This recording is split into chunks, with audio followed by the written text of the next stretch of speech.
오늘 고난주간 특별 새벽 기도회 마지막 날 새벽입니다. 날마다 새벽을 깨우고 나오셔서 함께 기도해 주신 우리 모든 교우들, 그리고 인터넷 영상을 통해서 함께 예배하고 계신 우리 모든 교우들, 다시 한번 감사의 말씀을 드립니다. 한 주간 우리가 십자가를 묵상하고 십자가를 통해서 우리가 큰 은혜를 경험했습니다.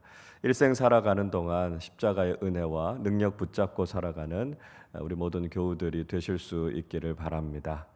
한 주간도 특별히 섬겨주신 많은 분들께 감사를 드립니다. 우리 예배부 봉사자들께 감사를 드리고요. 강단 장식으로 또 반주로 차량 운행으로 여러 순서들을 담당해 주신 우리 모든 분들께도 다시 한번 감사의 말씀 드립니다. 일생 하나님께서 더욱 강건하게 하셔서 더 귀하게 더 아름답게 쓰임 받으시는 우리 모든 교우들 되시기를 주님의 이름으로 축복합니다.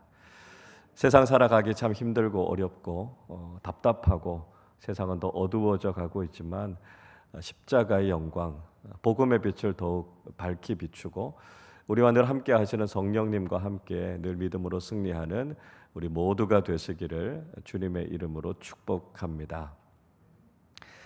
우리 주변에 보면요, 승부욕에 아주 남다른 분들이 있습니다. 지고는 못 산다, 이런 이야기 하시는 분들이 있죠. 간혹 목사님들 중에서도 그런 분들이 계십니다. 운동 경기 한번 해보면요, 얼마나 승부에 이렇게 집착을 하시는지 몰라요. 승부욕이 또 너무 없으면 재미가 없습니다. 근데 너무 이기려고만 하는 것도 문제가 있는 것 같아요. 간혹 노회에서 목사님들, 장로님들이 이렇게 같이 모여서 체육대회 할 때가 있거든요. 어떨 때는 좀 걱정이 됩니다. 이거 다른 분들 보시면 시험 들겠는데, 이런 생각이 듭니다. 막 이기려고 하다 보니까요, 막 이런 열정, 열의가 앞서다 보니까 막 거친 말들이 오고 가기도 하고요, 편법이 막 쓰이기도 하고 막 그렇습니다. 이기는 건 좋은 거죠. 이기면 참 기쁩니다. 그러나 우리가 세상 사람들처럼 세상적인 방식으로 이기려고 하다 보면 그게 문제가 된다는 것이죠. 그리고 우리가 그런 생각을 가지면서 살아가다 보면 그것이 우리의 신앙생활에도 문제가 생긴다라고 하는 것을 경험하게 됩니다. 우리가 그런 마음들을 갖고 있기 때문일까요? 사람들은 십자가에 대해서 그렇게 달갑게 생각하지 않습니다. 왜냐하면 십자가는 패배의 상징처럼 보이기 때문에 그렇습니다. 십자가만큼 연약해 보이는 것이 없고요, 십자가만큼 무기력해 보이는 것이 없기 때문에 십자가, 이게 꺼리는 경우들이 많이 있습니다. 우리 기독교 신앙의 상징이 십자가 아닙니까? 그러다 보니까 기독교 신앙조차도 사람들이 그렇게 선호하는 것 같지 않습니다. 우리가 신앙을 가지고 있다라고 하는 것이 사람들에게 어떤 의미로 다가갈까요? 뭔가 내가 연약하다라고 하는 걸 인정하는 것 같아 보입니다. 그리고 내가 무엇인가를 하기보다는 하나님께 전적으로 의존하는 삶을 살아야 된다라고 하는 것이 인간적으로는 그렇게 좋은 의미가 아니에요. 성경은요, 우리에게 자기 자신이 원하고 자기 자신이 모든 것을 이룰 수 있다라고 하는 자기 긍정, 자기 성취, 이런 것들을 가르치지 않습니다.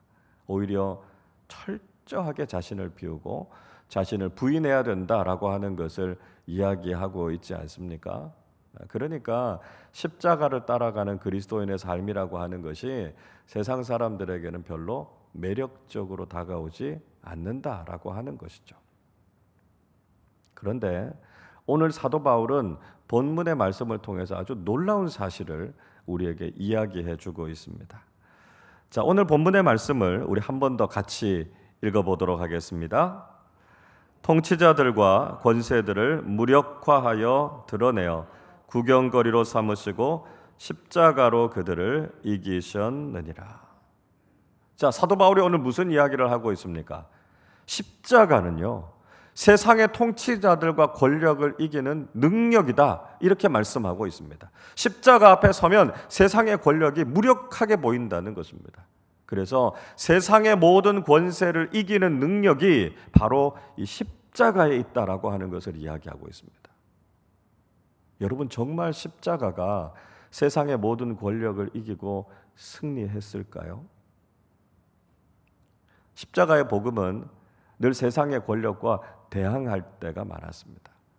예수 그리스도의 복음은 세상과 함께 가고 세상과 친하게 지냈던 것이 아니고요, 세상의 권력과 맞서 싸울 때가 많았죠. 그래서 세상의 권력들, 세상의 강한 통치자들은 복음을 핍박하고 억압했습니다. 그 대표적인 것이 바로 로마의 권력 아니었습니까? 로마 제국은 십자가를 핍박했고요, 결국 예수 그리스도를 그 십자가에 달아서 죽게 했습니다. 물론 유대인들의 시기 때문에 예수님께서 십자가에 달리셨지만 로마는 자신이 가지고 있는 세상적인 힘, 이 정치적인 힘을 가지고 예수 그리스도를 죽게 했습니다. 그것만이 아니지 않습니까? 초대교회의 성도들이 로마 제국 아래에서 얼마나 많은 핍박을 받았습니까? 원형 경기장에서 맹수들의 밥이 되기도 했고요, 화형에 처해지기도 했습니다. 믿음을 지키기 위해서 그들이 치러야 했던 대가는 혹독했고요, 고통의 깊이는 정말로 깊었습니다. 그렇게 고통스럽게 믿음을 지켜야 했기 때문에 시험에 드는 사람들도 있었고요, 결국은 믿음을 등지고 떠나는 사람들도 있었습니다. 그러나 313년에 로마의 콘스탄틴 대제가 기독교를 제국의 종교로 승인하게 되죠. 교회는 권력의 중심이 됐습니다. 세상의 중심으로 들어오게 된 것이죠. 그러나 권력의 그늘 아래에서 교회는 복음의 생명력을 점점 잃어가게 됐습니다. 권력과 함께 야합하게 됐고요, 그래서 권력과 함께 타협하는, 그래서 생명력을 잃어버리는 안타까운 모습들을 갖게 됐습니다. 그래서 복음의 능력을 다시 회복해야 된다라고 하는 목소리들이 점점 더 커지지 않았습니까? 그래서 일어났던 것이 종교개혁과 개신교회의 시작이었습니다. 복음의 본질로 돌아가야 되고요, 복음의 생명을 다시 회복해야 된다라고 하는 움직임이었습니다. 지금도 세상의 권력과 교회는 맞서 싸우고 있습니다. 특별히 이슬람 정권이나 공산주의 정권, 또 무신론이나 타 종교의 배경을 두고 있는 정부에 의해서 교회는 끊임없이 핍박을 당하고 있습니다. 그러다 보니까 지하교회가 점점 늘어가고 있지요. 선교사님들이 순교하거나 그 선교지에서 추방당하는 일도 계속해서 일어나고 있고요, 십자가와 성경은 불태워지고 있습니다. 그런 상황 속에서도 십자가의 복음은 세상의 권력과 계속해서 맞서 싸우고 있고요, 세상의 권력은 다시 이 시대의 십자가 위에 교회와 복음을 못 박으려고 합니다. 그러나 역사는 우리에게 아주 놀라운 사실을 이야기해 주고 있습니다. 그것은 그토록 화려했던 모든 제국은 역사의 뒤안길로 다 사라져 버렸고, 그들의 권력은 세월 안에 다 쓰러져 버렸지만 여전히 십자가는 영광스럽게 빛나고 있다는 것입니다. 아무리 대단했던 제국들도요, 몇 세기 지나지 않고 다 사라져 버렸습니다. 역사적인 유물들이 그들의 과거를 자랑하기는 하지만 지금까지 살아남은 제국은 단 하나도 없습니다. 그러나 복음은 어떻습니까? 예수 그리스도의 십자가의 복음은 12명의 제자 공동체와 함께 아주 보잘것없이 시작했습니다. 그러나 2000년이 지난 지금 전 세계에는 수없이 많은 십자가가 세워져 있습니다. 복음에 대해서 우호적인 나라들뿐만 아니라 복음에 대해서 핍박하는 나라들 속에서도 여전히 십자가의 능력과 영광은 나타나고 있습니다. 복음을 전하고 복음의 능력들이 곳곳에서 나타나고 있는 것이죠. 여러분, 지금도 손꼽히는 세상의 강대국들이 있습니다. 그러나 그들의 영광은 그렇게 길지 않을 것입니다. 십자가의 영광은요, 십자가의 능력은 결코 사라지지 않고 무너지지 않고 세상의 권력을 오히려 무력화하고 예수 그리스도의 능력을 드러내는 하나님의 놀라운 도구가 된다는 것이죠. 그러나 안타까운 것은 오늘날 적지 않은 그리스도인들이 여전히 세상의 힘과 권력을 의지하려고 한다는 것입니다. 세상의 힘이 있어야, 세상의 권력을 가져야만 복음을 더 잘 전할 수 있는 것이 아니겠느냐고 생각합니다. 그래서 어떻게 하면 세상의 힘을 얻을 수 있을까? 어떻게 하면 세상의 권력과 함께 갈 수 있을까를 고민하는 사람들이 있습니다. 그러나 이런 생각은 두 가지의 차원에서 아주 심각한 오류라고 할 수 있습니다. 하나는 뭐냐 하면 십자가의 능력이 세상의 능력보다 더 강하다라고 하는 것을 우리가 간과하고 있다는 것이죠. 앞에서 살펴봤던 것처럼 세상에 아무리 강한 능력도 결국은 다 사라져버리고 말았습니다. 오히려 세상의 모든 권력을 무력하게 만들고 그 위에 빛나는 것이 십자가의 능력이고 영광이다라고 하는 것이죠. 우리가 십자가의 능력을 의지하지 않고 세상의 능력을 의지하려고 하는 것은 약한 것을 얻기 위해서 강한 것을 버리는 것과 같습니다.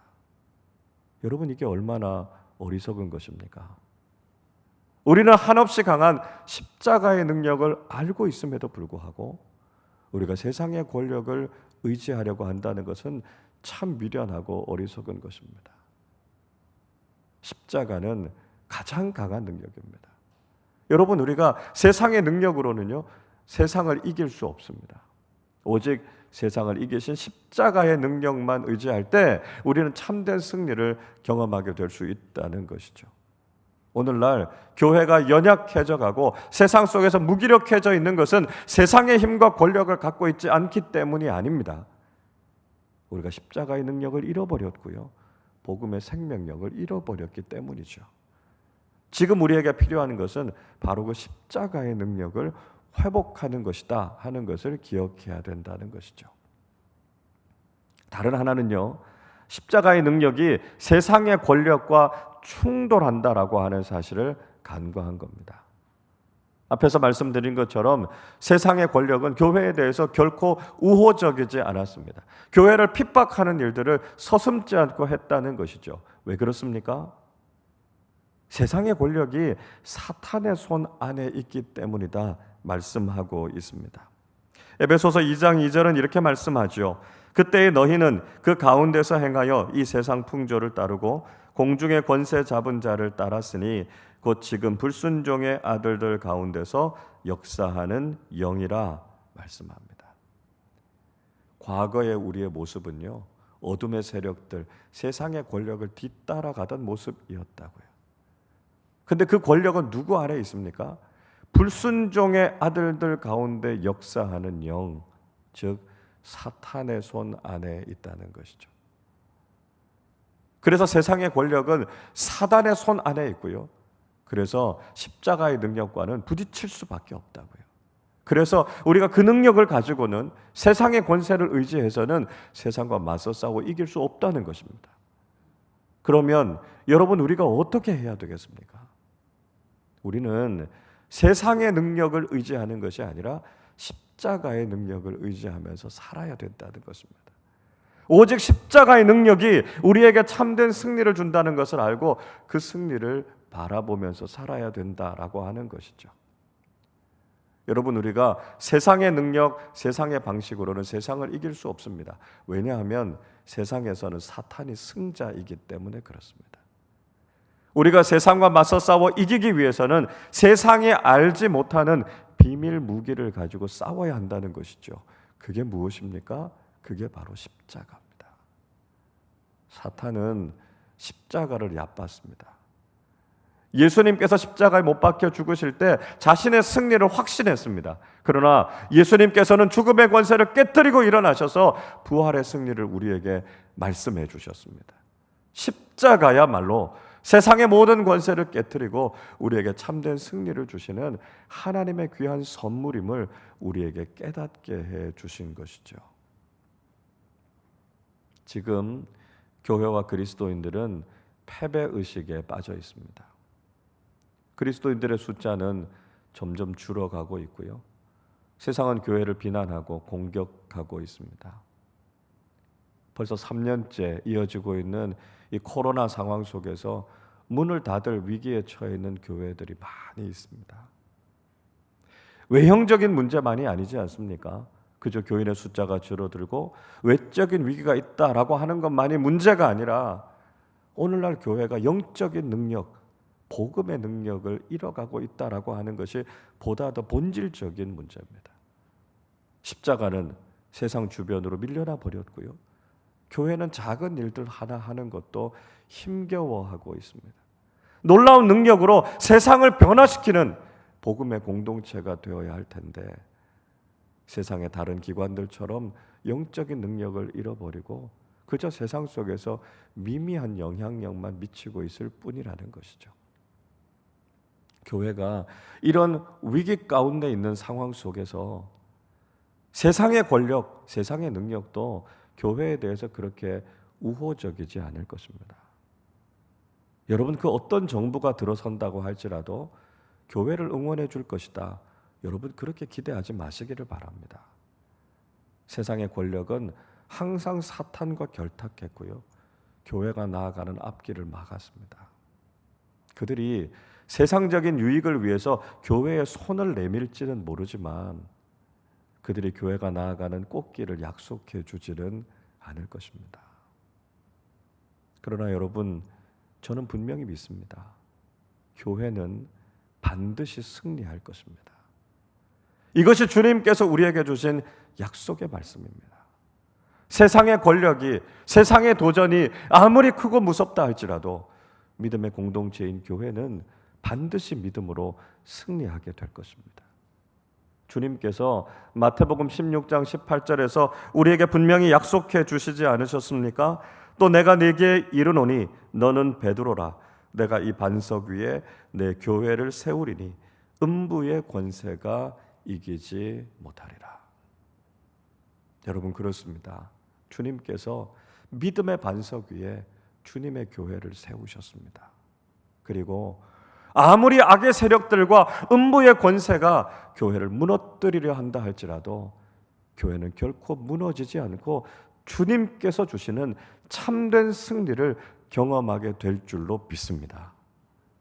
그러나 거기에는 한 가지의 전제 조건이 있습니다. 그것은 교회가 십자가만을 붙잡아야 한다는 것입니다. 세상의 다른 것 바라보지 않고 예수 그리스도가 걸어가신 십자가의 길을 걸어갈 때만 교회는 승리하게 된다는 것이죠. 여러분, 우리는 넓은 길, 편한 길을 따라 걸어서는 안 되겠습니다. 우리는 좁은 길, 십자가의 길을 기꺼이 각오하고 걸어가는 사람들이 되어야 할 것입니다. 거기에 능력이 있고 거기에 승리가 있음을 믿고 끝까지 예수 그리스도의 십자가의 복음을 붙잡는 믿음의 공동체가 되어야 할 줄로 믿습니다. 세상은 어둡고 우리의 믿음은 끊임없이 도전받고 있지만 주님께서 우리에게 보여주신 그 십자가의 길, 세상의 모든 권세를 무력하게 하고 영광스럽게 빛나는 십자가를 붙잡고 한결같이 믿음의 길을 걸어갈 때 우리는 그 십자가를 통해서 참된 승리를 경험하게 될 줄로 믿습니다. 주님께서 우리의 마음에 새겨주신 십자가, 우리에게 들려주신 예수 그리스도의 십자가의 복음을 통해 날마다 승리하는 믿음의 사람들 되시기를 주님의 이름으로 축원합니다.